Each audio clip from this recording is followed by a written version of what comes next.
Dobrý den všem čtenářům stránek petrinsider.com i všem posluchačům našeho pořadu Odhalení. Od mikrofonu k vám hovoří Jirka Woodman a Petr Insider z Austrálie. Ahoj Petr, slyšíme se? Áno, počujeme sa veľmi dobre. To je dobře, pojďme se tedy ohlednout za událostmi minulého týdne. Petr, v Brazílii začal řádit nějaký virus, výsledkem toho je u pacientů černá moč. Můžeš k tomu něco říct? Samozrejme. To sú následky, ďalšie následky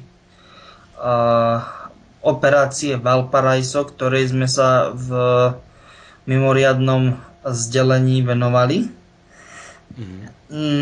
To je vlastne operácia, pri ktorej spoločnosť Umbrella chcela zlikvidovať, neúspešne treba povedať, obrovskými požiarmi chcela zlikvidovať jednu z jej základní, jeden z jej úľov, hive, to je po anglicky úľ, ktorá je samozrejme je to podzemná základňa.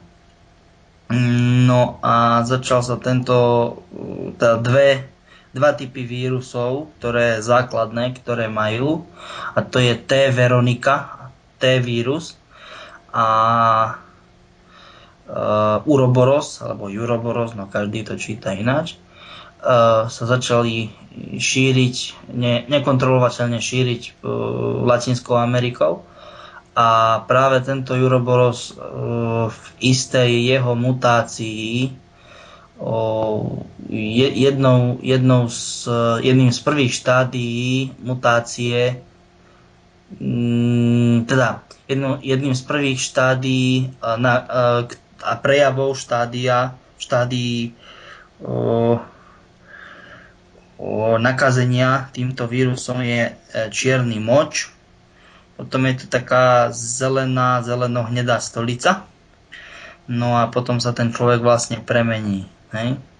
Premení sa na takého, ako dá sa povedať, že chodiaceho hada. Že má trup a má takú strašne zvláštnu hlavu, ako majú medúzy, že vlastne namiesto vlasov má hady a namiesto rúk aj nôh má ako niečo, ako hadovité končatiny alebo niečo takéto.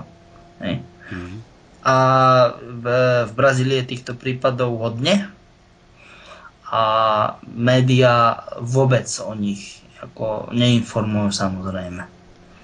Proste namiesto toho, aby sa k problému postavili čelom, tak skôr než k tejto finálnej transformácii dôjde, tak namiesto toho radšej povedia, že ako pacient umrel. Lebo nevedia si s tým dať rady. No. A je to ako pomerne rozšírené už, ale na jednej strane, ale na druhej strane nie je to prenosné vzduchom, ale len telesnými tekutinami. Ne?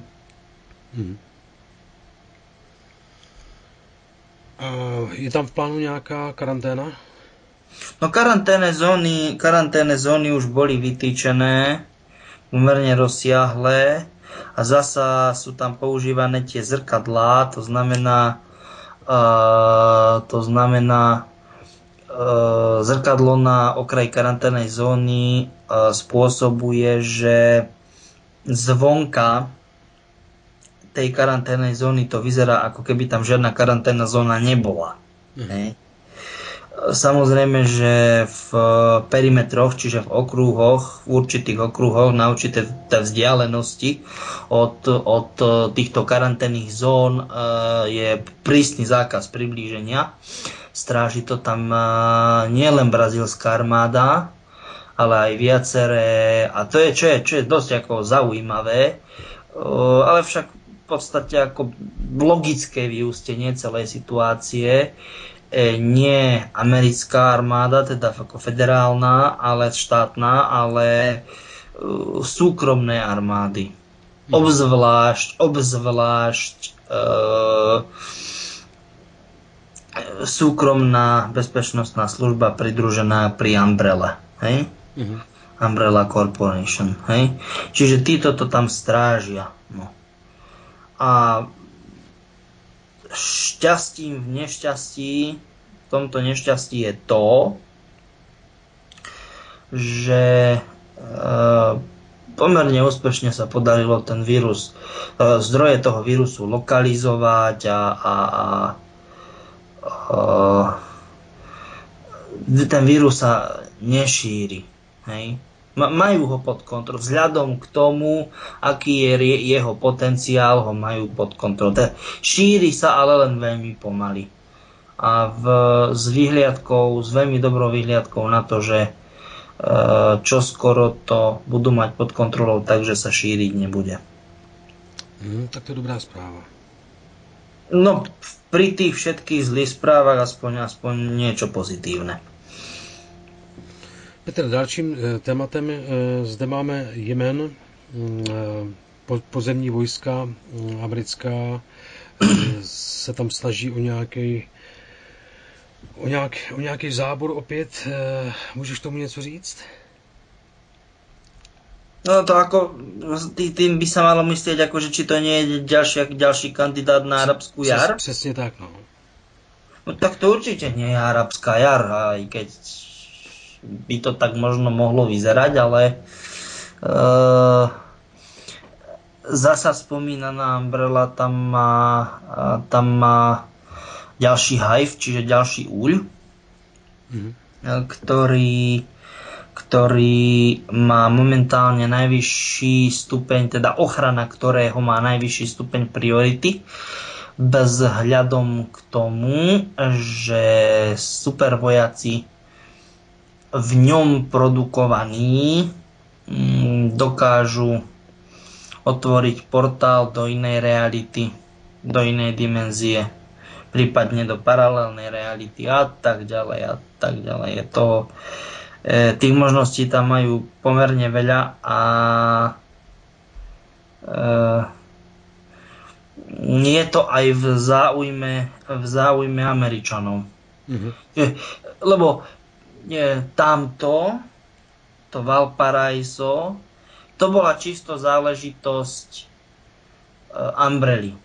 To nebola vládna zákazka.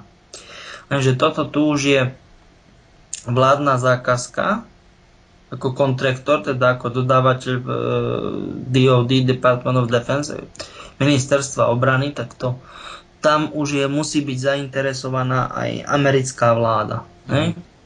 Preto tam poslali tie vojská. V tom sa toto je faktor, ktorý v podstatnej miere rozlišuje tieto dve operácie. Umbrely. A prečo sa do tej druhej, teda do tej jemenskej operácie zainteresovala aj americká, teda federálna armáda, tak toto povedzme. To je také asi najpodstatnejšie z tohto. Pretože jemenská vláda zistila, že tam ten úľ, ten hive, proste tá podzemná základňa, že tam je. Samozrejme legálne postavená, no a chceli začať podnikať voči tomu, respektíve proti tomu adekvátne kroky, čo oni samozrejme nechceli a tak dopustiť. Ako Umbrella, tak americká vláda. No a dopadlo to tak, ako to dopadlo. Čiže vojenskou intervenciou, tak toto povedzme. Petr, další téma. Byl zavražděn doněcký velitel Michal Tolstych, přezdívaný Givy. To už se bavíme o blízkosti ruských hranic, kde to začíná houstnout. Co k tomu můžeš říct? No závisí od toho, ako sa na to človek pozrie, že ako zavraždený. No. pre niekoho zavraždený, pre dakoho odprataný, druhého zase odprataný do inej dimenzie, kde si môže plniť svoju misiu pokojnejšie. Čiže to, že z tohto pohľadu, z pohľadu tohto konceptu a kontextu existencie on už neexistuje, neznamená, že neexistuje vôbec.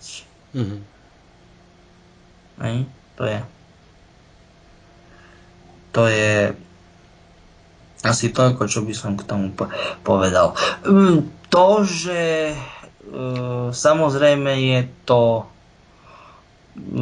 nepríjemná problematická situácia pre Donetskú autonómnu republiku, ako pre Donetskú autonómnu republiku, tak aj pre Rusko. To je iná vec, to je samozrejme pravda, ale zasa nie všetci, dokonca ani ľudia z vedenia Donetskej republiky, respektíve nie všetci ľudia z vedenia Kremľa majú vedomie a povedomie o vyšších strategických cieľoch,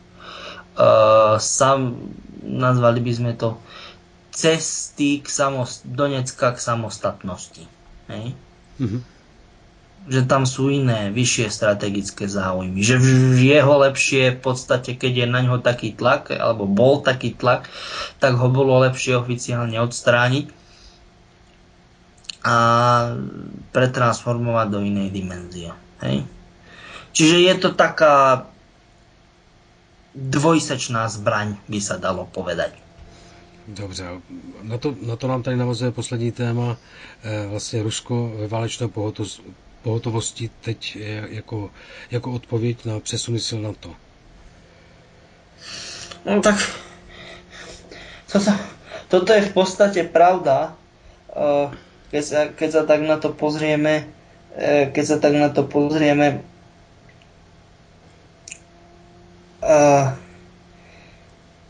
či už to bolo na Pobaltie, či už to bolo na Ukrajinu, alebo celkovo, kde sa presúvali, tak ja si myslím, že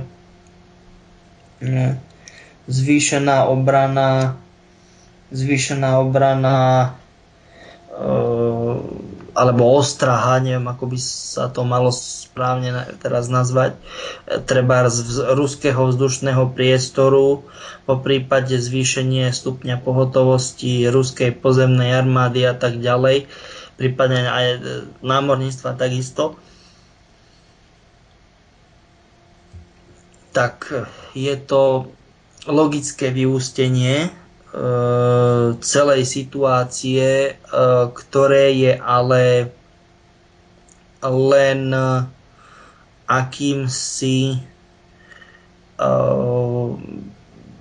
nazvali by sme to zastieracím manévrom vzhľadom k tomu, že nie je nejakým tajomstvom, že americký prezident Trump chýbal nejakú dobu v Bielom dome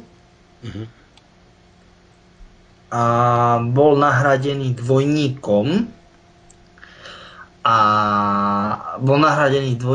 a stretli sa na neutrálnej pôde vo Švajčiarsku. S Putinom teda. Jasne. Kde sa viedli rokovania o strategických bezpečnostných otázkach, ako sú postupné rušenie sankcií, čo vlastne Trump musí prejednať aj v kongrese, aj v senáte. To je jedna vec. A druhá vec, spoločná stratégia, ktorá síce bola už oficiálne dávnejšie prezentovaná, ale detaily ďalšieho postupu pri spoločnej stratégii v boji proti teroristom, či už z Islamského štátu alebo iným, detaily rozdeľovania v vplyvu na sýrske územie, bývalé sýrske územie, pretože v podstate dnes už je Sýria len sú len akési čiarky na mape. Už Sýria ako štát neexistuje, presne takisto ako Irak. No a je veľmi málo ľudí, ktorí o tomto rokovaní, o tejto schôdzke vedeli. Hej? Čiže to je tiež taká záležitosť, lebo aj ktorá je dosť bola takým palivom, takým hnacím motorom toho, prečo Rusi zbroja, pretože keby prestali zbrojiť, vyzerali by ako neostražití. Takisto aj Trump v predvolebnej kampani hovoril o okamžitom zrušení sankcií, čo vieme, že zatiaľ sa nepodarilo a tiež na to nemôže vletieť prískokom, ale musí na to ísť rafinovane a pomaly, čiže všetky tieto záležitosti, keďže on má doma dusno, keďže všetky tieto záležitosti sú dosť citlivými vecami. Čiže asi toľko to. No. Je to křehké, no, jasně. Ano. Tak tím jsme vypotřebovali všechna témata, tak se s váma loučí Jirka Woodman a Peter Insider. A přeji vám hezký zbytek dne.